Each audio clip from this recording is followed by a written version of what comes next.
मुजम्मिल को लेकर उमर और मुजम्मिल तुर्की गए थे और वहां पर उन्होंने जैश ए मोहम्मद के हैंडलर से मुलाकात की थी।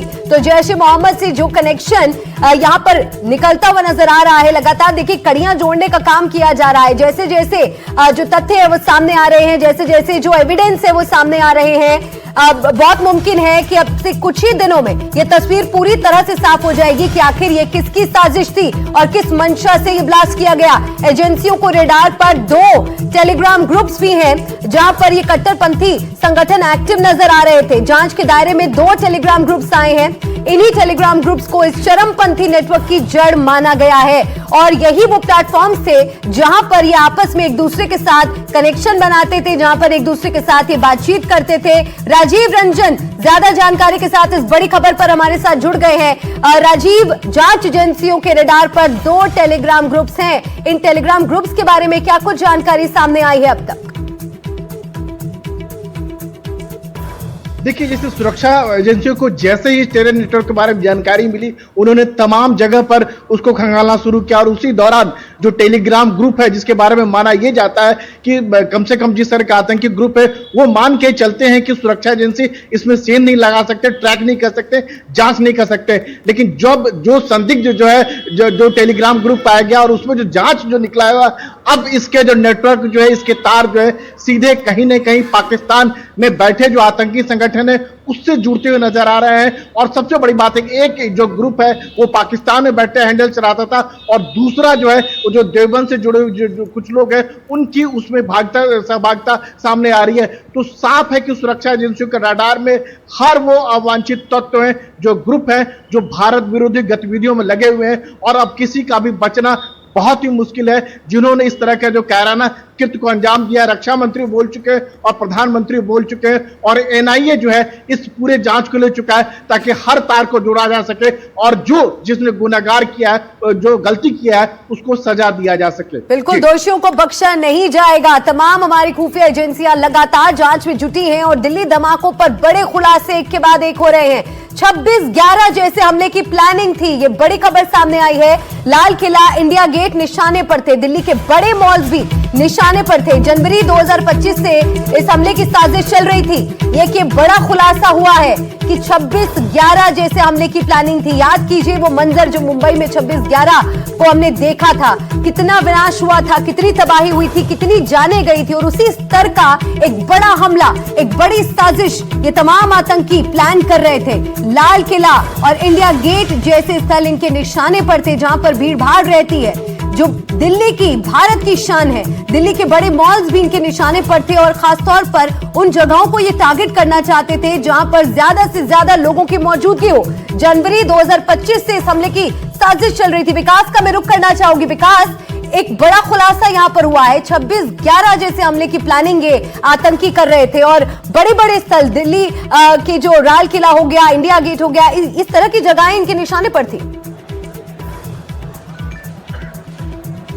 जी हाँ, बिल्कुल। देखिए, और इसके लिए बाकायदा पूरी तैयारी की गई थी। मैं आपको बता दूं, डॉक्टर मुजम्मिल और डॉक्टर उमर मोहम्मद ये तुर्की में जाकर जैश ए मोहम्मद के अपने हैंडलर से इन्होंने मुलाकात की थी और उसके बाद लौटने के बाद इन्होंने अल फलाह यूनिवर्सिटी को अपना अड्डा बनाया। वहाँ पर अमोनियम नाइट्रेट और तमाम हथियार इकट्ठा करना शुरू किए। इन्होंने अपने नेटवर्क का विस्तार किया, इसमें डॉक्टर्स को जोड़ा और देखिए अब तक 3 डॉक्टर गिरफ्तार हो चुके हैं इस मामले में और अंडर स्कैनर 15 से ज़्यादा देश भर के डॉक्टर हैं जिनसे या तो पूछताछ की जा रही है या जिनको हिरासत में लिया जा चुका है। तो इस तरह से नेटवर्क तैयार किया ताकि एजेंसीज को शक ना हो। अपने लेवल पर इन्होंने तमाम हथियार, पैसा और रसद इकट्ठी की और देखिए 26 जनवरी को ये बड़ा हमला करना चाहते थे देश के अलग अलग हिस्सों में और दिल्ली के महत्वपूर्ण इलाकों पर। इसके लिए बाकायदा मुजम्मिल और डॉक्टर मोहम्मद उमर ये दोनों रेकी भी कर चुके थे, लाल किला, सीपी और इसके अलावा 2 इलाकों की और इन्होंने रेकी की थी। और बिल्कुल विकास, ये बहुत बड़ा खुलासा हुआ है और हमारी जो सुरक्षा एजेंसियां हैं फरीदाबाद में जिस तरह से टेरर मॉड्यूल का पर्दाफाश किया गया। उसके बाद क्या ये जो ब्लास्ट हमने दिल्ली में अभी देखा वो घबराहट में हुआ, ये सवाल भी उठ रहे हैं। और इस बीच एक और बड़ी खबर है, फरीदाबाद से गिरफ्तार मुजम्मिल से पूछताछ हो रही है और बड़ा खुलासा इस पूछताछ में हुआ है। मुजम्मिल और उमर ने लाल किला की रेकी की थी। जनवरी के पहले हफ्ते में रेकी की गई थी, जैसा कि विकास भी जानकारी दे रहे थे। 26 जनवरी लाल किला पर हमला करने वाले थे ये आतंकी। दिवाली पर भी भीड़ वाली जगह हमले की तैयारी में थे। मुजम्मिल के फोन की जांच से कई अहम सुराग मिले हैं, यानी कि लंबी प्लानिंग इन लोगों की चल रही थी और इनका टारगेट वो जगह थी जहां पर ज्यादा भीड़ रहती है। दिवाली के मौके पर भी भीड़ वाली जगह पर हमले की प्लानिंग ये लोग कर रहे थे। अंजीत, बिल्कुल। और देखिए, दिवाली अभी बीती है और उसके बाद आगे वक्त में 26 जनवरी का वक्त है, तो बड़ी बात यह है कि अलग अलग तरीके से तैयारी थी।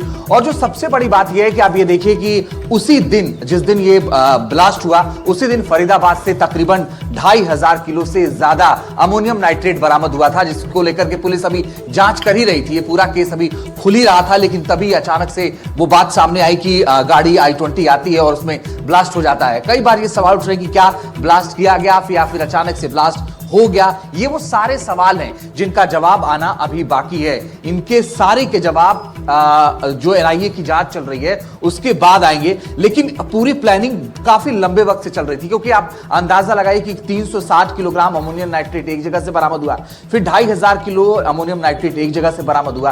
तो इसका मतलब यह है कि तैयारी बहुत बड़े पैमाने पर चल रही थी और तैयारी ऐसी कि कई जगह शायद बड़े धमाकों की तैयारी थी। और जो 20 टाइमर मिले थे, इससे एक बात तो कंफर्म हो गई थी कि जो 20 टाइमर थे उससे कम से कम 20 जगहों पर ब्लास्ट करने की खबर थी। तो ये तो पुख्ता तौर पर कहा जा सकता है कि 20 जगहों पर ब्लास्ट करने की तैयारी थी। मगर वो जो जम्मू कश्मीर में खुला मामला, उसके बाद धीरे धीरे वो हरियाणा पहुंचा, हरियाणा के बाद जो गिरफ्तारियां हुई, फिर यूपी तक पहुंचा, शामली का एक व्यक्ति पकड़ा गया, फिर सहारनपुर से एक व्यक्ति पकड़ा गया। बिल्कुल अंजीत, कड़ियां जोड़ी जा रही हैं, कई अनसुलझे सवाल हैं जिनके जो जवाब है वो ढूंढे जा रहे हैं। तमाम एजेंसियां अपना काम कर रही हैं। रवीश हमारे साथ लगातार बने हैं। रवीश, गृह मंत्रालय की तरफ से भी क्या अब तक कोई अपडेट आया है इस मामले को लेकर? अब तक की इन्वेस्टिगेशन को लेकर कोई जानकारी साझा की गई है क्या? राजीव। बिल्कुल बिल्कुल बिल्कुल। सबसे बड़ी बात आपको यह बता दें, जो गृह मंत्रालय के सूत्र बताते हैं कि आतंकियों की एक बड़ी साजिश थी जिसको नाकाम कर दिया गया है। और नाकाम इस हालत में क्या है कि आतंकी के जो नापाक मंसूबे थे वो कामयाब नहीं हो पाए। आप अंदाजा लगाए कि इतना भारी भरकम, इतने सारे जो है अगर विस्फोटक अगर ब्लास्ट किए जाते तो उसका नतीजा क्या होता, कितनी तबाही होती। लेकिन ये आता जो सुरक्षा बलों के एक जो कह सकते सूझबूझ का नतीजा था और जो दबस दी जा रही थी, उसी का नतीजा ये था कि आतंकियों के जो नापाक हरकत है, जो इरादे हैं, उसमें कामयाब नहीं हो पाए। और विस्फोट जिस तरह से हुआ वो वैसा भयानक नहीं था जिस तरह की भारी मात्रा में विस्फोटक थे। उससे अंदाजा लगाए कि अगर सब जोड़ के अगर विस्फोट किया जाता तो तबाही का मंजर कहीं ज्यादा होता। तो जिस तरह से दबिश दी जा रही थी और जिस तरह से आतंकियों के मॉडल्स को जो पर्दाफाश किया गया था, खुलासा किया गया था, उसी का नतीजा ये था कि हड़बड़ी में जो आतंकी जो है, जिसमें अपने आप को कह सकते हैं कि धमाका हुआ है, वहां पर इस तरह की हुआ है। लेकिन एक बहुत बड़ी साजिश को कह सकते हैं, जो गृह मंत्रालय का कहना है कि जो हमारे सूत्र बता रहे हैं कि सुरक्षा बलों ने नाकाम कर दिया। बिल्कुल, बहुत महत्वपूर्ण जानकारी राजीव आप दर्शकों को बता रहे हैं। तो आप देखिए, सबसे बड़ी, सबसे विश्वसनीय टीम NDTV इंडिया के तमाम रिपोर्टर्स ग्राउंड जीरो पर इस वक्त मौजूद हैं। एक एक खबर, एक एक अपडेट सबसे पहले हम आप तक पहुंचा रहे हैं।